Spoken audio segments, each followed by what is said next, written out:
계속해서 갈라디아서 말씀을 함께 나누고 있습니다.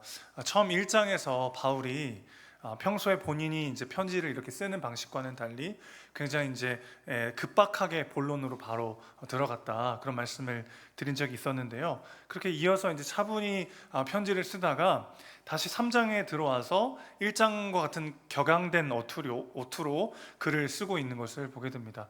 어리석다라고 번역된 1절의 이 헬라어 단어는 아노에토스라는 단어인데 생각이 없는, 멍청한, 이런 뜻을 가진 단어입니다. 지금 다소 좀 과격한 표현을 쓰면서 갈라디아 지역의 성도들을 바울이 다시 책망하고 있는 것이죠. 잠잠히 이제 감정을 누르고 쓰다가 다시 생각할수록 너무나 안타깝고 답답했던 마음이 다시 올라왔던 것 같습니다. 갈라디아 지역의 여러 성도들은 바울이 전했던 이 예수 그리스도의 십자가 복음을 감격하면서 주님께로 나아왔던 자들이었죠. 그들은 하나님의 이 말할 수 없는 은혜에 감격했고 또 아름다운 교회 공동체를 세워가기 시작했습니다. 그런데 바울이 다른 지역을 선교하기 위해서 갈라디아 지역을 떠나자마자 곧바로 거짓 복음에 미혹되고 말았죠. 어떻게 이렇게 빠르게 그가 바울이 전했던 복음을 잃어버릴 수 있었을까 생각할 수 있지만, 사실 우리의 모습도 크게 다르지 않을 때가 많이 있습니다. 지속적으로 복음을 경험하지 못하면 너무나도 쉽게 하나님이 주시는 자유와 기쁨을 잃어버리고 나만의 무언가 의무감이나 죄책감에 사로잡혀 살아갈 때가 참 많이 있기 때문인 것이죠. 그렇기 때문에 어리석도다 갈라디아 사람들아 라고 하는 바울의 책망은 오늘 우리를 향한 책망이기도 합니다. 우리도 다르지 않을 때가 있기 때문이죠. 은혜로 구원받았음을 알면서도 내 노력과 행함으로 무언가를 더 해야만 내 인생이 더 괜찮은 존재가 된 것 같은 착각에 빠질 때가 있기 때문에 어찌 보면 오늘 우리에게 주는 책망일 수도 있을 것 같습니다. 사실 복음은 우리를 자유케 하죠. 주님은 우리에게 아무런 의무도 짊어지게 하지 않으셨습니다. 모든 속박과 억압에서 우리는 풀려났습니다. 한마디로 새 사람이 된 거죠. 그러나 은혜 안에서의 이 자유와 하나님 안에서의 이 사랑을 묵상하다 보면 나도 모르게 영적 방종에 빠지기가 쉽습니다. 그러다 보면 또 뭔지 모를 죄책감이 몰려올 때가 있어요. 그래서 정신 차리고 다시 마음 잡기 위해서 신앙적으로 더 무언가를 열심히 해야 되겠다고 다짐합니다. 그렇게 어떤 방종과 죄책감 사이를 막 왔다 갔다 하면서 정신없이 이리저리 흔들리는 게 우리의 모습일 수 있는 거죠. 예를 들어서 누군가를 사랑하고 섬겼어요. 하나님께서 내게 준 은혜가 너무 감사해서 사랑하지 않아도 되는, 내가 먼저 다가가지 않아도 되는 그런 사람에게 먼저 손 내밀고 그를 사랑하고 그를 섬겼습니다.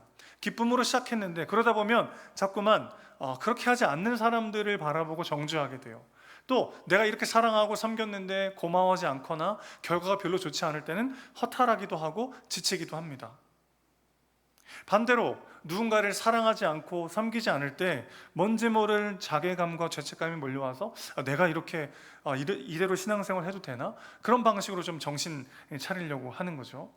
둘 다 사실은 기쁨으로 시작했지만 그 안에 내 안에 자기의가 생기고 하나님 주시는 기쁨과 은혜로 하지 못하는 나만의 또 다른 어떤 그늘이 생긴다고 한다면, 또 내가 하나님의 뜻대로 살아가지 못하는 것 때문에 오는 자괴감과 죄책감으로 나를 바라보는 이 둘 중 하나의 삶에 흔들리기가 참 쉬운 게 우리의 삶인 것이죠. 자, 복음을 왜곡하는 이 두 극단의 함정이 있는데 바로 율법주의와 반율법주의라고 할 수 있겠습니다. 율법주의는 내가 무언가를 지켜야만 더 가치 있고 존귀한 자가 된다라고 믿는 믿음에서 시작하는 모든 행위라고 할 수 있겠어요. 일종의 행위 구원론이다라고 볼 수 있겠습니다. 반면에 반율법주의, 혹은 율법 폐기주의라고도 하는데, 율법 폐기주의는 이제 구원받았기 때문에 더 이상 율법에 순종할 필요가 없다고 말하죠. 오늘날로 치자면 구원파의 교리이기도 합니다. 그러나 여러분, 우리는 율법을 지키는 수준이 아니라 율법을 사랑하는 수준으로 나아가야 할 줄로 믿습니다. 이 양극단을 벗어나기 위해서는 복음이 우리 안에 깊이 자리 잡아야 하는데, 복음 말고 양극단의 반대 방법을 사용하면서 우리는 중심을 찾으려고 할 때가 있어요. 율법주의를 극복하기 위해서 반율법주의적인 방법을 사용하거나, 또 반율법주의를 극복하기 위해서 율법주의적인 강조를 하는 실수를 범할 때가 있는 것이죠. 무슨 얘기냐면, 어떤 지나치게 막 형식과 규율을 지키느라 하나님이 주시는 자유를 누리지 못하는 사람을 보면 우리가 보통 어떻게 권면하죠? 율법과 순종을 덜 강조하는 방식으로 권면하게 돼요. 그렇게까지 막 지킬 필요는 없어요. 형식이 중요한 게 아니라 마음이 중요하죠. 이런 식으로 권면하기가 쉽습니다. 반대로 율법 폐기주의식의 삶에 빠져서 자신에게 주어진 자유를 방종으로 오용하고 있는 사람들을 보면은, 혹은 그런 나 자신의 모습을 발견하면 어떻게 되죠? 내가 좀 더 열심히 해야 되는데, 내가 뭔가 더 열심히 헌신하고 순종하고 그래야 되는데 라고 하는 일종의 조급함과 또 죄책감이 우리 안에 있을 때가 있는 거죠. 그러다가 그 두 가지가 적당하게 섞여버릴 때가 있어요. 마치 너무 매우면 순한 맛을 좀 타가지고 중간으로 만들고, 너무 순하면 매운맛을 좀 타가지고 중간을 만드는 것처럼요. 그러나 그런 신앙의 모습은 우리를 방종이나 혹은 죄책감 사이를 왔다 갔다 하게 만들 수밖에 없다는 거죠. 진정으로 우리가 복음 앞에 우리 삶을 영점 조정하지 않으면 그렇게 너무 과도한 열심에 빠져서 지치거나 남을 정죄하거나, 혹은 내 자유를 내 마음대로 쓰다가 또 뭔지 모를 죄책감에 빠져서 내가 이대로 괜찮나? 그래서 또 다른 왜곡된 열심 안에 빠지거나 그런 극단에 빠지기가 쉽다는 것이죠. 우리를 나태함과 죄책감 사이를 왔다 갔다 하게 만들 뿐이더라는 것입니다. 이제 연말이 다가오고 새해가 되면 이제 또 다이어트를 우리가 또 결심하게 되잖아요.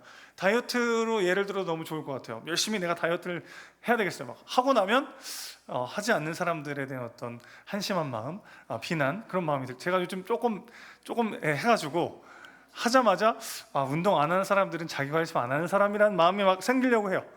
내 열심으로 내 의의를 쌓으면 그렇게 하지 않는 사람들에 대한 비난이 저절로 생기게 되죠. 또 내가 막 뭔가를 열심히 했는데 결과가 따라오지 않으면 엄청난 자괴감을 느낍니다. 열심히 했는데 막 살이 안 빠지고 더 찌고 막 잘 안 되면 막 그 안에서 오는 어떤 자괴감이 느껴지죠. 반대로 난 안 되나 봐, 다이어트랑은 나는 상관없어, 그래서 그냥 나만의 방종에 또 빠지기도 하는 거죠. 자, 지금 계속 무슨 얘기를 하고 있는 거냐면, 내 삶을 어떤 나의 열심이나 나의 노력이나 나의 어떠함에 근거해서 살아가는 삶은 어디에 빠지기가 쉽다는 거예요? 이러한 방종이나 혹은 죄책감 사이를 왔다 갔다 하는 삶에 빠지기가 너무나 쉽다는 거죠. 무언가를 성공해도 그 안에 또 다른 의의가 생겨서 누군가를 비난하거나, 내가 쏟아부은 노력에 비해서 너무 결과가 적으면 거기에 낙심하거나, 혹은 그걸 실패했을 때는 너무나도 큰 자괴감이나 죄책감을 느끼거나 하는 방식으로 삶이 굴러가게 되더라는 것입니다. 그러면 우리가 복음 안에서 다시 한번 우리의 존재를 영점 조정한다는 것은 어떤 의미인가? 오늘 바울이 전해주는 복음을 통해서 두 가지로 한번 정리해 보려고 합니다. 이렇게 나태함이나 방종으로 치우치는 왔다 갔다 하는 흔들리는 삶이 아니라 하나님 안에 중심을 잡고 살아가려면 오늘 다시 한번 우리가 믿어야 하는 것이 무엇인지를 살펴보려고 하는 것이죠. 이렇게 왔다 갔다 하는 인생, 이것을 바울은 오늘 이렇게 말해요. 성령으로 시작했다가 육체로 마치는 인생이요. 믿음으로 구원받았지만 내 노력과 행함으로 그 구원을 완성하려고 하는 모든 시도, 이것이 결국 우리를 나태함이나 방종에 빠지게 만들게 하더라는 것입니다. 자, 그럼 어떤 복음이, 어떤 믿음이 우리에게 회복되어야 할까요? 첫 번째입니다. 우리의 의가 오직 그리스도 안에 있음을 우리는 믿어야 합니다. 2절 말씀 보면 바울이 행위와 믿음에 대해서 이야기하는데 율법의 행위라는 표현을 쓰고 있어요. 이 표현은 보통 우리의 자랑과 연결해서 표현하곤 합니다. 내가 의지하는 것, 내가 자부심을 느끼는 것과 관련해서 사용되는 바울의 독특한 용어라고 할 수 있겠어요. 율법의 행위와 그래서 대조적으로 믿음으로 산다는 건 어떤 뜻일까요? 내가 율법의 행위로 말미암아 내 삶을 쌓는 게 아니라 믿음으로 산다라고 하는 건 어떤 뜻일까요? 나의 의의 기반을, 나의 존재의 기반을 오직 그리스도께서 행하신 일 안에 두는 것이죠. 그럼 이렇게 고백하게 되는 거죠. 주님, 저는 자랑할 것이 없습니다.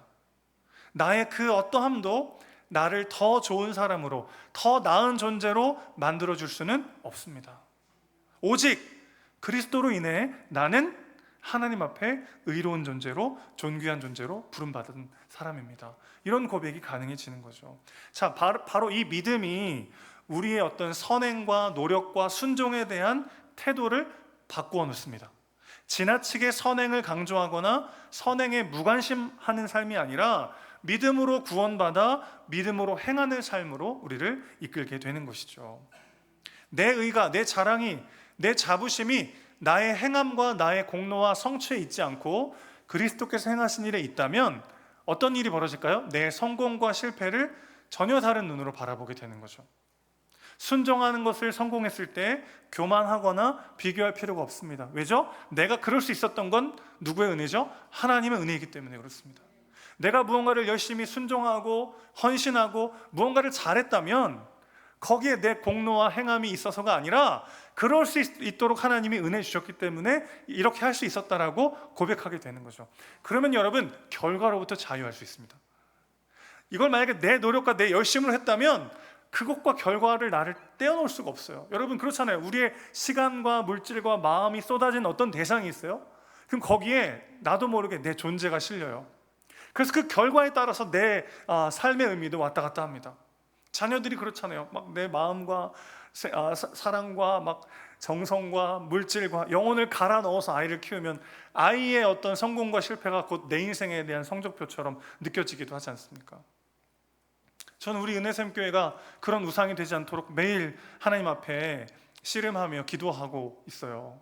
저의 시간, 저의 물질, 저의 마음, 저의 사랑, 저의 영혼을 갈아 넣어 섬기고 있는 교회와 성도님들, 여러분의 기도 제목 하나에 저도 울고 웃고, 여러분의 삶의 어떤 성공과 실패 속에 저의 어떤 삶의 의미가 담겨지고, 우리 은혜샘교회가 어떻게 가는지에 따라서 막 제 존재가 이리저리 흔들리려 할 때 내 것이 아니고 하나님의 것이며 하나님의 은혜로 말미암아 이 모든 것들이 가능했다라고 하는 이 복음 앞에 다시 나아가야만 중심을 잡을 수 있는 거죠. 여러분이 무언가를 열심히 했어요. 뭔가 열심히 이루셨어요. 거기에 내 시간과 물질과 마음과 정성이 막 쏟아졌습니다. 그럴 때 우리는 자꾸 교만해져요. 마치 그 결과가 다 당연히 내 것이 되어야 하는 것처럼, 내가 이만큼 헌신하고 열심히 쏟았는데 고마움이나 인정을 받지 못하면 막 지치고 상한 마음이 오기도 합니다. 혹은 그렇게 하지 않는 사람들을 막 비난하고 정죄하기도 합니다. 왜 그렇죠? 선행이, 나의 공로가 나의 의가 되어버렸기 때문이죠. 그러나 우리의 의가 오직 그리스도 예수 안에 있다는 것을 다시 한번 선포할 때, 내가 무언가를 잘하고 순종하고 성공한 것은 오직 주의 은혜라고 우리는 고백할 수밖에 없게 되는 것이죠. 반대로 무언가 실패하고 넘어졌을 때는요, 극도의 자괴감이나 절망에 빠지지 않고 다시 일어설 수 있는 힘을 얻게 되는 줄로 믿습니다. 우리가 뭔가 실패했어요. 그럴 때 우리가 집중하게 되는 건 뭐죠? 내가 왜 그랬을까? 안타까움과 막 자괴감과 절망이 우리를 찾아올 때가 있어요. 그때 좀 이렇게 했어야 되는데, 후회로 점철된 지난 날을 돌아보면서 끊임없이 그 문제 앞에 또 눈물 흘리며 마음이 무너질 때가 있습니다. 그런데 여러분, 우리의 의가, 우리의 존재 가치가 그리스도 안에 있을 때, 그분의 완전하심 때문에 실패한 나, 넘어진 나도 하나님은 너무나도 존귀한 하나님의 자녀로 바라보신다는 것을 우리가 다시 한번 고백할 때, 오늘의 실패와 어려움 앞에서도 다시 일어설 수 있는 힘을 얻게 될 줄로 믿습니다. 잠언 24장 16절 말씀 우리 다 같이 한번 읽어볼게요. 시작. 대저 의인은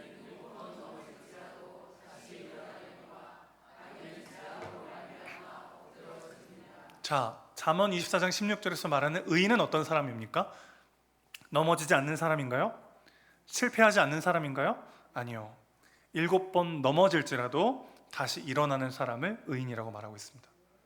성경의 7은 완전수를 의미해요. 그러니까 7번 넘어졌다는 건 횟수로 7번 넘어졌다기보다는 다시 회복할 수 없을 정도로 완벽히 삶이 무너진 걸 뜻합니다.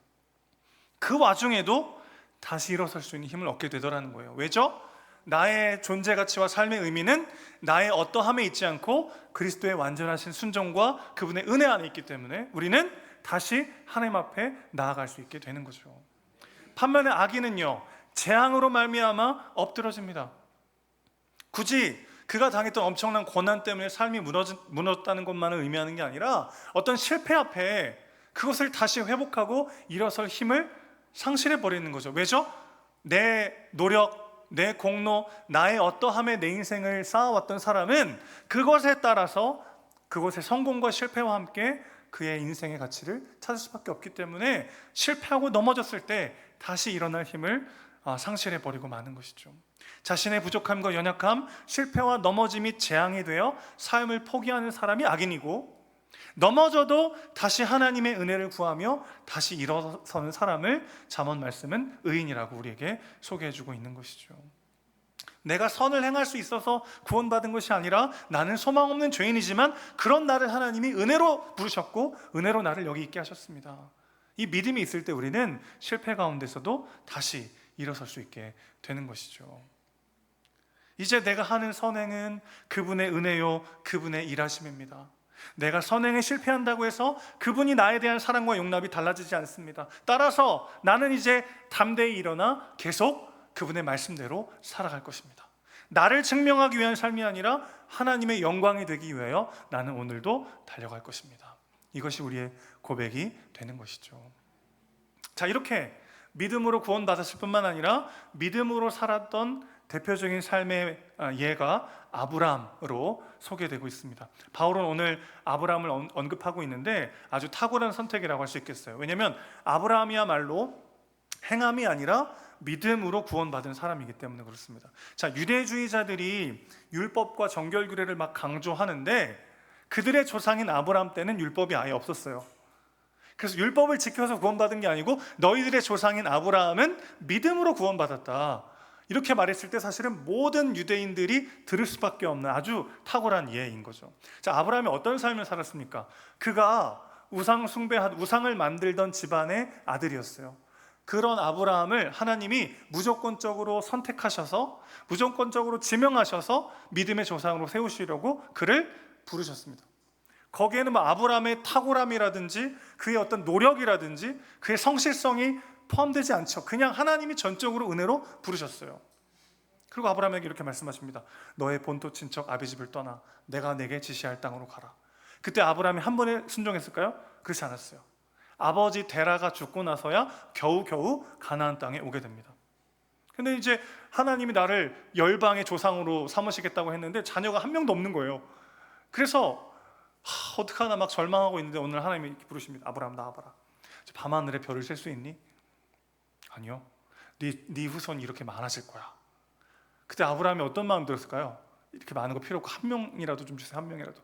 그럴 수도 있잖아요. 근데 하나님의 그 말씀을 아브라함이 믿습니다. 그리고 나서 그 다음 날 아니고 바로 그 다음 장에 하갈을 통해서 자기 힘으로 아이를 낳아요. 그런데 조금 있으면 바로 자기의 고백과는 전혀 상관없이 인간적 방법을 통해서 아이를 낳으려 했던 그 아브라함의 모습을 뻔히 다 아시면서도 하나님은 아브라함의 그 작은 고백을 의롭게 여겨주십니다. 네, 하나님 믿습니다. 잠깐 그 하나님과의 만남을 통해 너의 자손이 막 수없이 많을 거야, 그렇게 약속하셨던 하나님 말씀을 믿는 그 희미한 믿음만으로 하나님은 아브라함을 의롭다고 여겨주셨어요. 그 아브라함의 믿음이 막 어마어마해서가 아니라 그의 그 작은 고백을 의롭게 여겨주신 거죠. 의롭게 여겨주셨다는 건 무슨 뜻입니까? 그 믿음이 막 어마어마하게 가치 있고 커서가 아니라 그것을 그런 것으로 여겨주셨다는 거죠. 이렇게 예를 들 수 있을 것 같아요. 뭐 어버이날 아이들이 이제 어린이집이나 초등학교 다니면 어버이날 이렇게 뭘 이렇게 만들어 오잖아요, 집에. 그럼 그거 보면 막 엄청 기쁘세요? 어떠세요? 막 마음이 와, 이거 진짜 우리 아이는 천재인가 봐. 어떻게 이렇게 막 문학적으로 혹은 막 이렇게 예술적으로 가치 있는 걸 나에게 줬을까? 막 그런 감격은 사실 별로 없잖아요.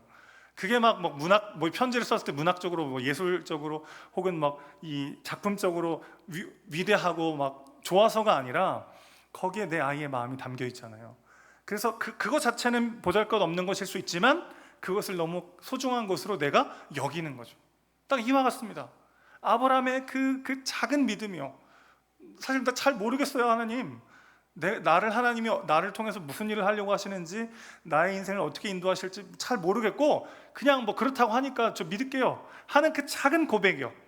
그 작은 고백을 하나님이 너무나도 의롭게 여기시고 너무 존귀해 보시면서 아브라함을 믿음의 조상으로 완성하시죠. 이렇게 지금 바울이 호소하고 있는 건 이거예요. 너희의 조상 아브라함이 무슨 율법을 알았니? 무슨 뭐 제사를 열심히 드렸니? 아니, 그가 아무것도 알지 못하고 그냥 그 작은 고백 하나를 하나님이 의롭게 여기셔서 믿음의 조상으로 삼지 않았느냐. 구원은 믿음으로 얻는 것이고 믿음으로 완성된다. 이렇게 호소하고 있는 것이죠. 자, 그래서 이렇게 믿음으로 구원받았고 믿음으로 부름받았고 믿음으로 의롭다 여겨졌던 아브라함이기 때문에 그가 순종했을 때 어떻게 합니까? 그가 독자 이삭을 바치라고 하는 이 어마어마한 명령에 순종하고 나서 그가 어떤 반응을 보입니까? 오, 나의 이 위대한 믿음이여, 아들까지도 아끼지 않는 나의 큰 믿음에 감격하였도다. 뭐 그렇게 반응했나요? 아니요. 내 삶의 모든 필요한 것들을 예비하시고 준비하시는 여호와 일의 하나님을 찬양하면서 그 본문이 끝나죠. 내가 무언가를 순종했고 성공했고 성취하고 이뤘어요. 그리고 난 다음에 이 모든 것이 여호와 일의 하나님의 은혜입니다. 그렇게 고백할 수밖에 없었던 것이 아브라함의 삶이었죠. 왜죠? 자격 없는 자를 부르시고 내 노력과 공로와 행함이 담기지 않았음에도 불구하고 기어이 나를 이 자리까지 인도하신 분은 하나님이시라는 믿음이 있었기 때문에 그는 성공하고 나서도 교만하거나 헛된 것을 바라보지 않고 여호와 일의 하나님을 바라볼 수 있었던 거죠. 반대로 실패했을 때는요, 그가 2번이나 자기 아내를 누이라고 속입니다. 남자는 좀 책임져야 되고, 가장이면, 남편이면 좀 이렇게 아내가 위험에 처할 것 같으면 자기가 좀 대신 이렇게 좀 그 위협의 앞에 가고 좀 그래야 되는 거 아니에요? 감사해요, 대답해 주셔서. 근데 아브라함 본문 읽을 때마다 제가 다 민망해요. 막 아내 아니고 누이예요, 누이. 이걸 2번이나 이렇게 하는 그런 아브라함을 볼 때, 그러면서도 뻔뻔하게 하나님께 제사하고 하나님께 나아가잖아요. 사람이 염치라는 게 있어야죠. 염치라는 게. 왜 그가 넘어지고 깨지고 실수하고 죄짓지만 여전히 하나님을 붙잡을 수 있었을까요? 하나님께 나아갈 수 있는 자격과 조건과 공로를 갖춰야만 그분께 갈 수 있다고 믿었다면 그는 결코 하나님을 붙잡을 수 없었을 겁니다. 여러분 생각해 보세요. 인간관계 속에서도 똑같은 사람에게 똑같은 실수를 3번 이상 하면 그 사람 계속 보기가 어렵습니다. 예를 들어서 막 그 둘이 약속을 했는데 제가 엄청 심한 잘못을 저질렀어요. 근데 진짜 미안해요. 다시는 내가 이런 실수 안 할게요 하고서 또 똑같은 실수를 또 한 거예요. 내가 진짜 미쳤나 봐. 진짜 미안해요. 근데 다시는 안 그럴게요 하고 또 똑같은 실수를 또 했어요. 요 정도 되면 이 사람 볼 수 있어요, 없어요? 잘 못 봐요. 그 사람 앞에 당당히 나가서 왔어요 이러기가 쉽지 않아요. 거의 그 사이코패스 아니면 좀 이렇게 하기가 참 쉽지 않습니다. 죄의 무서움은 뭐냐면 하나님 앞에 마음껏 나아갈 염치가 없어지는 거죠. 하나님께 나아가지 못하게 하는 거예요. 점점 우리가 죄를 짓을수록 하나님이 우리를 버리시는 게 아니라 우리가 하나님의 손을 잡고 놔버리는 거죠.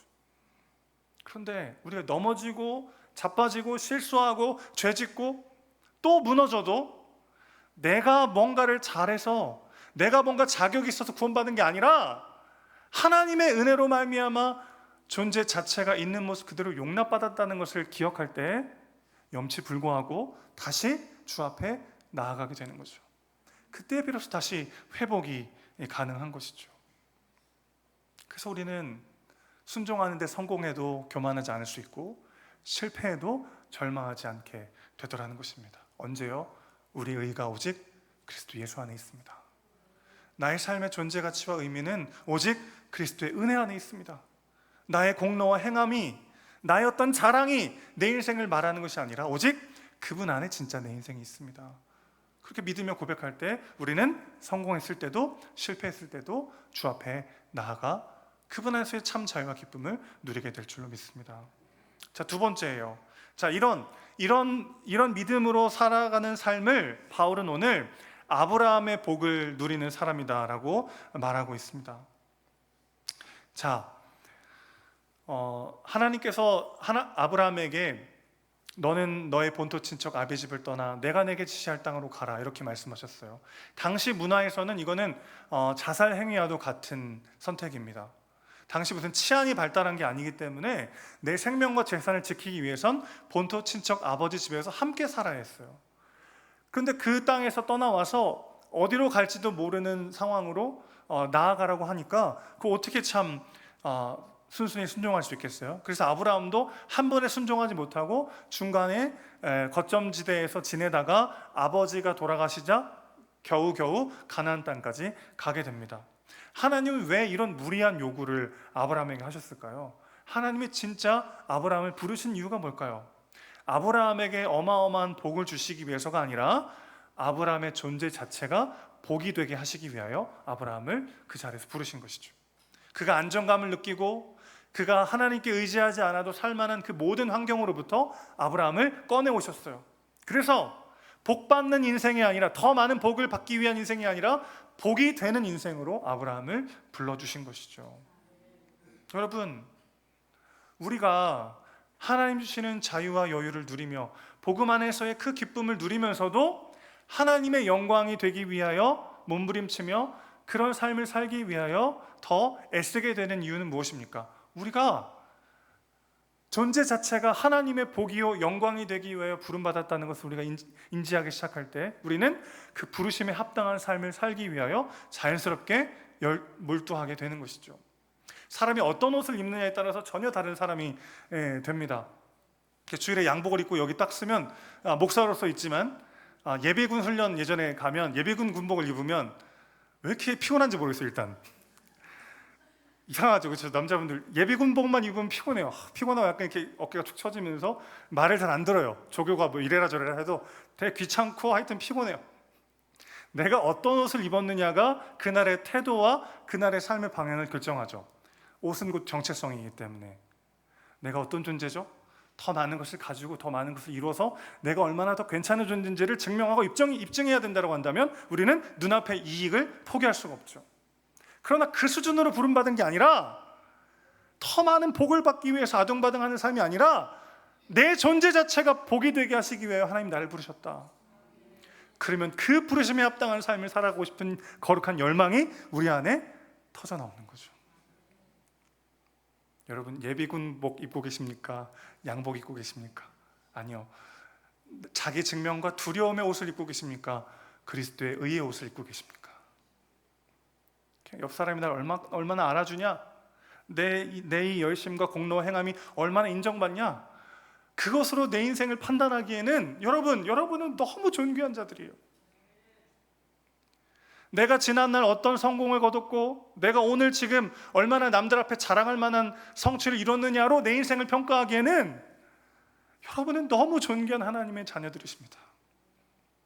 그러니 그 가치로 나를 보지는 말고 하나님의 부르심 안에서 진짜 나를 바라보시기를 주님의 이름으로 축원합니다. 더 많은 복을 받기 위해 전전긍긍하는 인생이 아니라 복이 되는 인생으로 우리를 부르셨습니다. 그것을 믿을 때 내게 주신 자유와 내게 주신 물질과 내게 주신 무언가를 가지고 그분의 영광이 되기 위하여 몸부림치게 되는 거죠. 이 진리가 우리를 영적 방종으로부터 지켜주더라는 것입니다. 여러분, 하나님께서 우리의 실패와 넘어짐과 죄악과 상관없이 우리를 복이 되게 하시겠다 약속하실 수 있었던 이유는 무엇입니까? 그분은 공의의 하나님이고 정의의 하나님이신데 우리가 공의롭지 못하고 정의롭지 못하고 우리가 죄 가운데 빠져 있을 때도 우리를 하나님의 완전한 사람으로 여기시고 완성하시겠다고 약속하실 수 있는 이유는 무엇입니까? 그 자리에 유일하게 합당한 아들을 그분이 버리셨기 때문이죠. 그 아들에게 우리의 모든 죄의 대가를 짊어지게 하시고 그 아들에게 그 모든 저주를 쏟으셨기 때문이죠. 13절 말씀 보시죠. 그리스도께서 우리를 위하여 저주를 받은 바 되사 율법의 저주에서 우리를 속량하셨으니 기록된 바 나무에 달린 자마다 저주 아래에 있는 자라 하였습니다. 율법의 말씀을 하나라도 어기면 하나님의 저주와 분노를 당해도 할 말이 없는 인생인데 우리는 하나가 아니라 숱한 말씀을 어기면서도 여전히 하나님의 자녀로 여기 있을 수 있는 이유는 무엇입니까? 그 모든 저주를 그리스도께서 대신 짊어지셨기 때문이죠.